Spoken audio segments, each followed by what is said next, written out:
Dans un petit village paisible vivait une jeune femme. Elle s'appelait Anna. Elle était gentille et très souriante. Sa maison, entourée d'un jardin magnifique, était un endroit où les fleurs les plus colorées semblaient danser sous le soleil.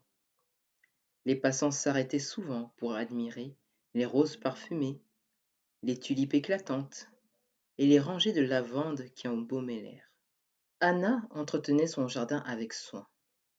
Elle prenait le temps chaque jour d'arracher les mauvaises herbes, d'arroser les plantes et de couper les branches sèches.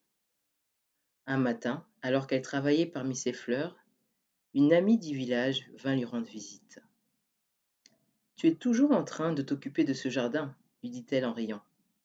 Pourquoi fais-tu autant d'efforts? Ce n'est qu'un tas de plantes. Anna lui répondit avec un sourire. Chaque plante ici reflète ce qu'il y a dans mon cœur.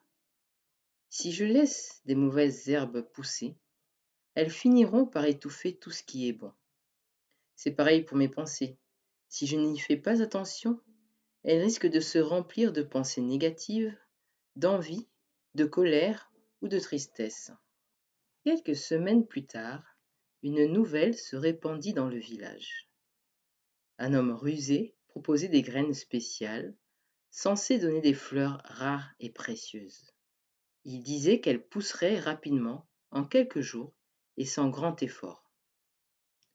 Beaucoup de gens, séduits par la promesse de richesses rapides, en achetèrent. En effet, les gens sont souvent attirés par la facilité. Anna, prudente, trouvait cette promesse assez étrange. Dans la vie, les choses durables se bâtissent souvent avec le temps. Après le départ de l'homme rusé, les gens s'aperçurent que les graines donnaient des plantes envahissantes et très toxiques. Plusieurs jardins furent détruits par ces mauvaises herbes qui se répandaient absolument partout. Les gens venaient voir Anna pour lui demander conseil sur la manière de refaire leur jardin. Mais la solution efficace était difficile à appliquer.